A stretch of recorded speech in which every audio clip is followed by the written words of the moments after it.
What are some audit procedures for obtaining audit evidence? The auditor should obtain audit evidence to draw reasonable conclusions. Makes sense, right? We've talked about that many times. On which to base the audit opinion by performing procedures to obtain an understanding of the entity and its environment. Sounds good. We've seen that, including its internal control, to assess the risks of material misstatement at the financial statement and relevant assertion levels. The auditor is also going to, when necessary or when the auditor has determined to do so, test the operating effectiveness of controls in preventing or detecting material misstatements at the relevant assertion level. And lastly, detect material misstatements at the relevant assertion level. These are going to be actions taken by the auditor to obtain that proper audit evidence. Feel free to take an additional read. Not going to be anything here to particularly memorize, just getting your well-rounded understanding. Let's talk about risk assessment procedures in relation to audit evidence. The auditor must perform risk assessment procedures to provide a satisfactory basis for the assessment of risks at the financial statement and relevant assertion levels. Risk assessment procedures by themselves do not provide sufficient appropriate audit evidence on which to base the audit opinion and must be supplemented by further audit procedures in the form of tests and controls when relevant or necessary and substantive procedures. You want to assess risk overall. You want to assess risk of the internal controls failing, and you want to assess risk in the evidence that we actually obtain. Is there any risk that the audit evidence may be incomplete, that it may be edited, that it may be biased, or anything of that nature? Tests of controls. Let's talk about these in relation to audit evidence. Well, tests of controls are necessary in two circumstances. Now, these are related to control risk, right? This is you testing the internal controls as the auditor. When the auditor's risk assessment includes an expectation of the operating effectiveness of controls, the auditor should test those controls to support the risk assessment.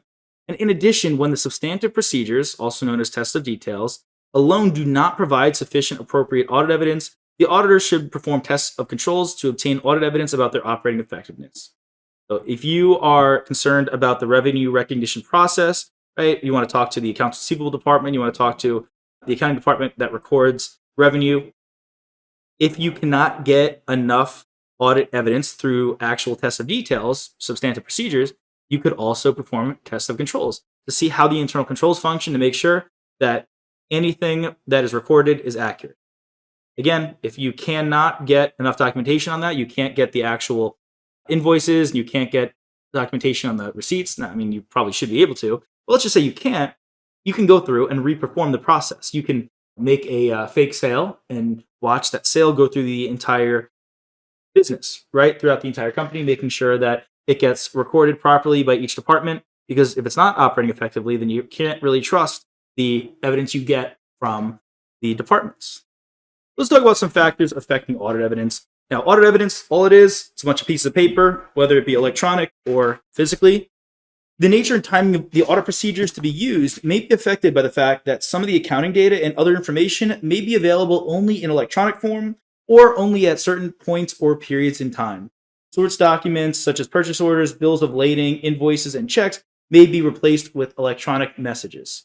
We want to make sure that we actually get these documents if we can, make sure that the client actually has decent retention policies for their documentation.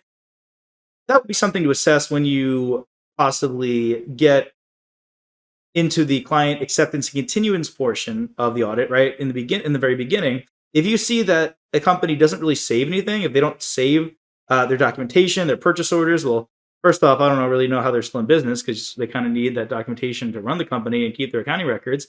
But that might be a significant issue for you as an auditor because you can't corroborate anything. So, for example, entities may use electronic commerce or image processing systems.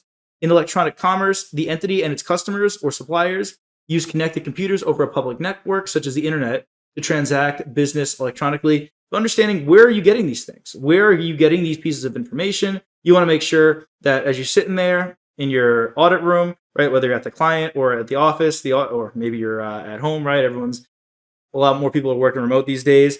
You want to make sure that everything is being retained properly in the client, that you're getting this information and keeping it relevant. Hey there! Are you ready to not only pass your CPA exams, but truly understand and enjoy the material while studying? I know it seems impossible, right? Especially to enjoy the material? We'll do it together. Tap into the power of CPA.examprep.ai, where we've got personalized quizzes, multiple choice questions, memorization guides, flashcards, simulations, all tailored to your learning. Our adaptive study planning puts you on the fastest path to success and lifts you back up if you fall behind. Avoid wasting your precious time and money attempting an exam with a low chance of passing, because who wants that? We want to get you through this process as quick as possible. Our exam readiness prediction lets you walk in with confidence, knowing that you're prepared for success on exam day. Thankfully, there's no payment method needed to get started, so why don't you come join us? Visit cpa.examprep.ai and let's achieve your exam success together.